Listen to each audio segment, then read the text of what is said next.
গাড়ির স্টিয়ারিং এ হাত, গায়ে বোতাম খোলা শার্ট, চোখে সানগ্লাস আর চুলের সেই চিরচেনা স্টাইলিশ ভঙ্গিতে ধরা দিলেন প্রয়াত ঢাকাই সিনেমার জনপ্রিয় নায়ক জসিম।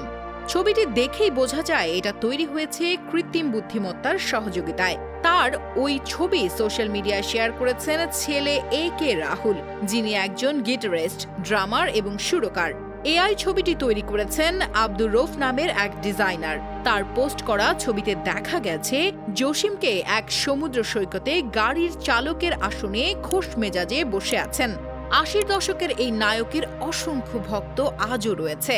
জসিমের এই ছবি দেখে প্রশংসা করেছেন জসিমের ভক্ত এবং অনুরাগীরা। অনেকে লিখেছেন দুর্দান্ত লাগছে, কেউ কেউ আবার লিখেছেন আমাদের প্রিয় অভিনেতা।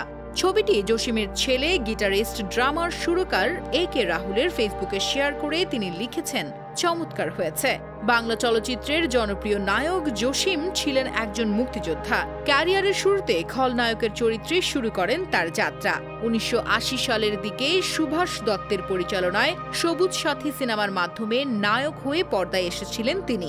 ভিলেন থেকে নায়ক চরিত্রে এসেও ব্যাপক সাফল্য পেয়েছেন তিনি। তাকে ধরা হয় বাংলাদেশের অ্যাকশন ধারার চলচ্চিত্রের অন্যতম প্রবর্তক। জসিম প্রায় ২০০ সিনেমায় অভিনয় করেছেন।